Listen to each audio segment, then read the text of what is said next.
This one has got to be one of the games of the week. The Bucks head to Detroit to face the Lions on Monday Night Football. Welcome back to the BetCanada channel. Katie Caldwell and Jeff Lloyd here with you today. Jeff, I'm looking at this game as a potential NFC championship. What do we expect to see in this one? I just checked, and the Lions are 5.5 point favorites. That feels a little disrespectful to the other team that we simply can't stop talking about in Baker and the Bucks. Well, I think the thing, and maybe where this is one of those ones where you're getting a line that is also probably, coinciding with what perhaps an injury report is. Okay. And look, we understand Tampa is down and, certainly down to the point where wide receiver 4, 5, and 6 were playing prominent roles with Baker Mhm. Mayfield on Sunday. So that is a tough spot, certainly to be in. That's also counting in you don't have Bucky Irving either. So you're in certainly a tough spot here if you are Tampa. You went there not last year, but 2 years ago. Obviously, that's where their playoff run ended. Was in Detroit 2 years ago. It's not the easiest place Right. to play, which is funny because back in the day, people used to go see the Lions play and bring a book with them because there wasn't much Yeah. else going on and there wasn't going to be much of a distraction. But this is a whole different Detroit Lions franchise right now. But Mhm. right now, you look at what Baker has done, and he just nothing is rattling him. And I think he is in such a good spot and playing in such a zone right now that, yeah, it stinks to not have my guys. But if I'm just Mhm. going to hit guys on the numbers, it doesn't necessarily matter if it's Mike Evans or it's Tez Johnson. If the ball's being put on the guy is an NFL player. He is supposed to make these plays. So that is certainly something. There's also certainly a huge factor here. Detroit's going to be out with one of their top players in the secondaries, and Brian Branch. Yeah. Completely selfish act Monday night. I know, and there's been people who have put it out there that one game may have been a gift as a suspension. He probably maybe should have deserved a little bit more. But that is a big time playmaker for the Detroit Lions. They have the best safety duo in the Mhm. NFL, and Branch has the harder aspect of it. Kirby Joseph is just the over the top guy. Granted, he's fantastic at it, but Brian Yeah. Branch can play at a deep level. He can play at a mid level. He can handle your running back side of the backfield, your tight ends on the short routes. That's a big loss for this Detroit Lions defense. Yeah. So that is probably, Baker's like, well, I've done this for a couple of weeks. I'm always losing guys. So this is nothing new. I'm not really, that phased by this. Whereas Yeah. Detroit is losing basically, the queen of their chess set on their defense, a guy that can just do Mhm. so many things for them. And you can't just have a backup that can come in and just give you everything Brian Branch does. It doesn't work that way. Both of these teams are dealing with so many injuries. Who of the injuries are more of a concern for you? Because, like you said, I'm looking at that Lions secondary. They could be cut up by Baker. Well, that's what you are absolutely worried about. And, it's great that Kirby Joseph is a great over the top safety, but my man, I can't help Mhm. everyone he is. I can't, you know what I'm saying? I just can't help all of you. And that's just a problem that it's going to be.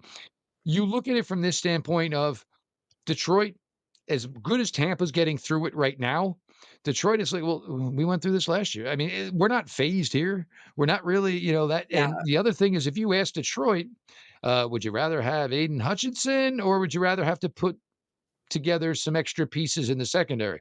They're going to sign up for getting Aiden Hutchinson. Also, they might get back Alan McNeil this week, who has been such a huge, huge presence for them on the interior Mm. against the run. He has really grown in his career to be more disruptive with his pass rush. So you have that. You have Hutchinson, and if you can collapse that center of the offensive line in front of Baker Mayfield, and it's not like a joke about, batted balls, this, that, or the other thing. If you're only 6 feet and your guard and your center, sometimes you're getting pushed into your lap. I mean, it doesn't take a rocket scientist to realize that's going to create difficulties for a 6 foot Yeah. quarterback to find what's going on over the middle. So, it's going to have to be more shotgun for Baker this week. That interior Mhm. of the offensive line, as much as you need to keep Hutchinson off of Baker, if a guy like Ayla McNeil is playing, you cannot have that pocket get crushed in front of Baker because it's really difficult for him to maneuver. And a lot of what he likes to do is to step up in the pocket and then either roll left or roll right. But if that Yeah. happens, he's not going to have that opportunity. Well, Emeka Ibuka is such a significant loss, but we've seen them lose skill players, as you said, time and time again. They still keep finding a way to get it done. The Bucks were so excited about Tez Johnson in training camp, and days later, I'm still laughing at him, thinking the MVP chants were for him. But it just feels like I just have this faith in the Bucks that they can put a nobody off the street in there, and then Baker will just still find a way to get it done. No, but if you're Johnson and you're Williams after what you did last week and, knowing, Evans isn't coming back, knowing Godwin's dinged Mhm. up, obviously they're Evans probably might be, but with a that's gonna be hamstring, you never know how like, I wouldn't that's trust him to be. that's where it gets difficult. But if Mhm. you're Johnson or you're Williams, you walk in there this week going, We're 1-2 this week, dude. We're 1-2. We're the 1 and the 2." So all of a sudden, and you saw, obviously, these kids are putting in everything that's asked of them, if not Yes. more. So imagine what the work ethic is like this week, knowing legitimately they are starting. They just can't have Sterling Shepard start. He just does not have that many snaps in his body anymore. So these 2 Right. kids, they're walking in there and you're walking sky high. And all of a sudden, coaches are in the meetings going, "Hey, Taz, oh, well, yeah, okay. I'm the first question being asked her. Hey, Taz, what do you think of this?" "Love it, coach. Absolutely. Ball to me. I don't care what round it is. I absolutely love everything about this." Yeah. So, and it just goes to show you, and that's always kind of the difference between teams that are successful because all 53 are usually dialed in, as opposed to Mhm. teams that one loss, two losses, where, there could be that bottom end of the roster. It's like, I'm just here. Hey, I showed up. I was on time. You're not going to play me anyway. What does it matter? So Mhm. that's where you're getting it. And, a guy like Baker, I want to throw it and I want to throw it a lot. So, Yeah. kid, if you're open, get ready because it's coming your way. And it just seems to be, really, really working. And, for what we think is a legitimate run to an MVP right now for Baker Mayfield, Mhm. you go get this one, that, all of a sudden now we're not saying, oh, here are your contenders. We're saying here's most likely your guy. Quick pause. If you haven't subscribed to the BetCanada YouTube channel, you can do so below. It's free and it helps support our channel so we can keep bringing you NFL and NHL content. Now, back to the show. This is such a good run defense in Tampa. Are the Lions going to be able to break through with Gibbs and Montgomery? This is something we've been talking about. I've been mentioning this name a bunch now for a couple of weeks.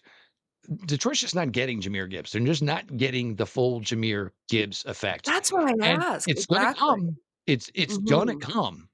And now the question is, when do we get that Gibbs 200 total yards, 3, 4 touchdowns? Because there's always one or two of those in the Gibbs ledger that's coming each season, and that's Mhm. where this is gonna be difficult for Tampa, and this is usually how these Lions games work.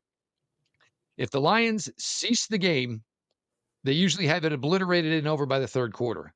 But if it starts the hanging around process, which Mhm. probably plays better for Tampa. If this game is close and it gets into the 4th quarter, you probably think Tampa's gonna find a way to pull it out. A, because they've been there each and every week except for last week to the final second, so they're Yeah. very familiar with it and they're ready for that type of scenario, whereas Detroit, most of the time, their wins are basically they just choked their opponent out by the 3rd quarter and they had nothing left.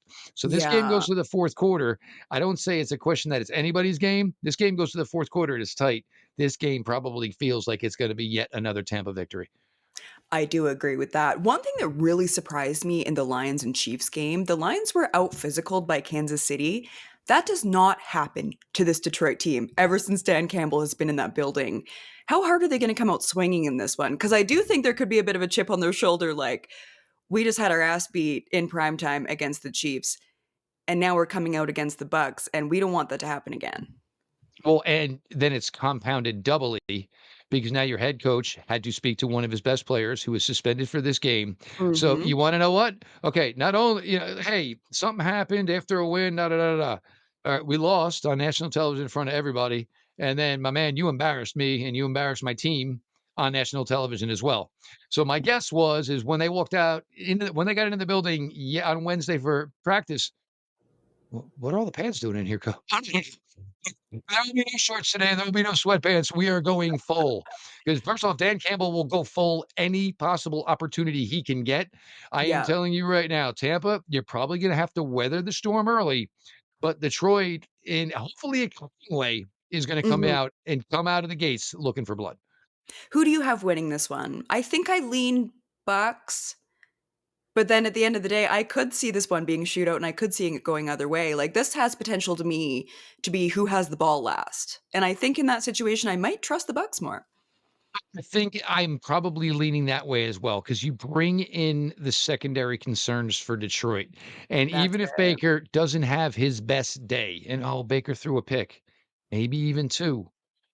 I don't know if that Detroit Lions secondary can give you a consistent enough coverage over 60 minutes. And Mm. Baker, it could be 40 yards, it can be 50 yards. He'll go from anywhere. I think this one stays tight into the 4th and probably rides the theory I have that it's gonna stay tight into the 4th, and Baker Mayfield will be the difference.